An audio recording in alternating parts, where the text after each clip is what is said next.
संतो धन निरंकार जी संतो आज के इस वीडियो में बाबा गुरबचन सिंह जी ने सतगुरु की महिमा का बखान किया है कि सतगुरु का हमारे जीवन में क्या रोल होता है और सतगुरु और गुरु में क्या अंतर होता है। तो आपको सतगुरु पर पूरी डिटेल से बताई जाएगी। धन निरंकार जी, संतो जज और अपराधी देखने में एक जैसे होते हैं, दोनों आदमी ही होते हैं। डॉक्टर और रोगी भी आदमी ही होते हैं, उनके शरीर की बनावट में कोई अंतर नहीं होता, कोई फर्क नहीं होता। फर्क होता है उनके ज्ञान में, उनके कर्म में। इसी तरह सतगुरु को गुरु सिख भी देखने में तो एक जैसे ही होते हैं, लेकिन उनके ज्ञान में, उनके कर्म में बहुत अंतर होता है।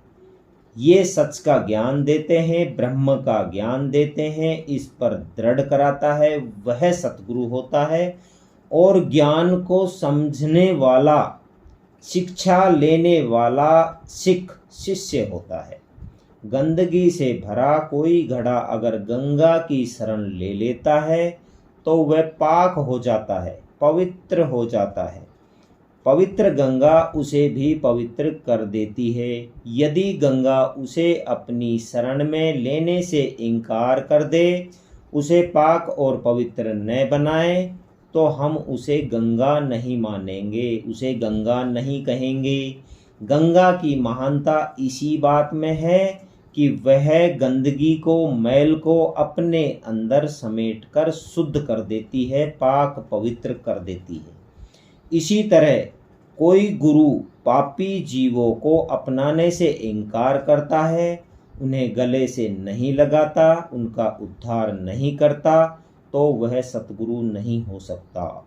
सतगुरु का तो कर्म ही यही होता है कि वह गुनहगारों को माफ़ करता है, बख्श देता है, उनके पापों को, उनकी बुराइयों को हर लेता है, उन्हें भक्त बना देता है, महात्मा बना देता है। हम जो भी कर्म करते हैं, अच्छा करते हैं, बुरा करते हैं, उनका फल जरूर मिलता है संतो। लेकिन सतगुरु चाहे तो हमें माफ़ कर सकता है, कर्मों के फल से बचा सकता है। लोग अक्सर ऐतराज करते हैं कि बुरे कर्म करने वाले बुरे कर्मों के फल से कैसे बच सकते हैं, कर्म फल के सिद्धांत का उल्लंघन कैसे हो सकता है। उनका यह ऐतराज नासमझी के कारण, अज्ञानता के कारण है। हम दुनिया में भी देखते हैं कि कातिल को अदालत मौत की सज़ा दे देती है, उसकी अपील भी नामंजूर हो जाती है, क्योंकि कत्ल के अपराध का इंसाफ ही मौत की सज़ा है। कानून के मुताबिक वह उससे बच नहीं सकता। लेकिन यदि वह हर तरफ से मायूस होकर, हार कर देश के राष्ट्रपति या देश के सबसे बड़ी ताकत के पास रहम की अपील करे, तो वह हस्ती अगर चाहे तो उसे माफ़ कर देती है, माफ़ कर सकती है, कर भी देती है। कोई अदालत, कोई कानून उससे कुछ नहीं पूछ सकता, कोई ऐतराज़ नहीं कर सकता, कोई स्पष्टीकरण नहीं मांग सकता। इसी तरह सतगुरु भी कर्म फल के बंधनों से बचा सकता है, गुनहगारों को माफ़ कर सकता है, क्योंकि सतगुरु विधि के विधाता निरंकार का साकार रूप होता है।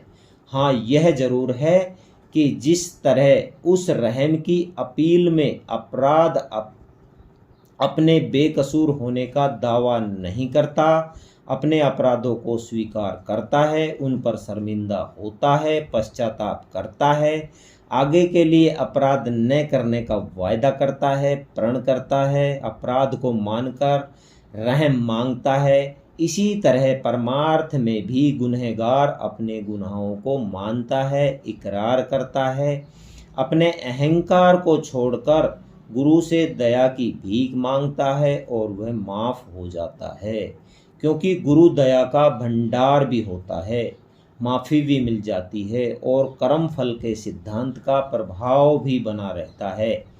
कानून की इज्जत भी कायम रहती है, क्योंकि यहाँ यही क्योंकि यहाँ यही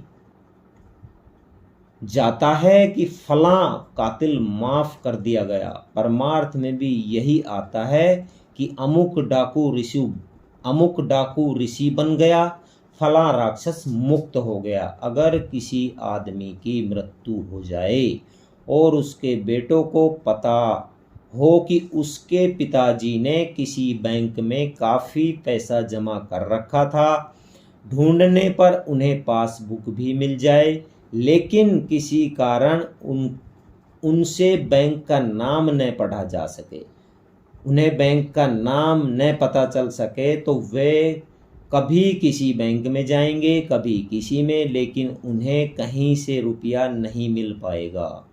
अगर कोई जानकार उन्हें बता दे कि यह खाता फला बैंक में है, वहाँ जाओ, वहाँ जाकर यदि उन्हें मालूम पड़े कि सचमुच खाता यही है, तो बिना किसी कष्ट के रुपया मिल जाएगा। ठीक उसी तरह से लोगों के पास धर्मशास्त्र रूपी पासबुकें तो पड़ी हैं, उन्हें यह भी पता है कि इनमें उनके लिए खजाने भरे पड़े हैं, लेकिन बैंक की तलाश के मारे फिर रहे हैं।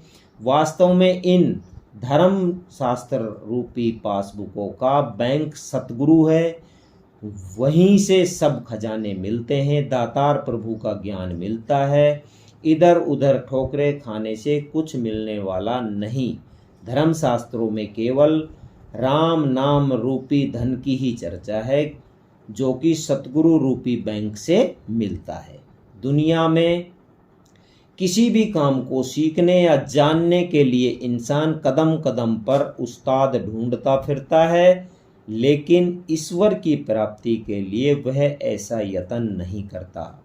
उस समय वह यह सोचना शुरू कर देता है कि मेरे पूर्वजों के जो गुरु थे, उन्हीं की उपासना करके मैं ईश्वर को पा जाऊंगा।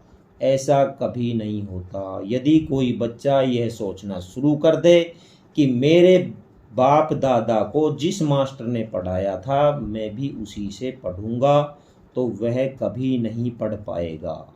अगर उसे पढ़ना है तो आज के टाइम में जो मास्टर मौजूद है उसी से पढ़ना होगा। इसी तरह वर्तमान सद्गुरु के पास जाकर ही ईश्वर की प्राप्ति होगी। ईश्वर प्राप्ति का इसके सिवाय और कोई भी साधन नहीं है। तो साध संगत जी, ये सतगुरु की महिमा बाबा गुरबचन सिंह जी ने आपके समक्ष रखी है। धन्य निरंकार।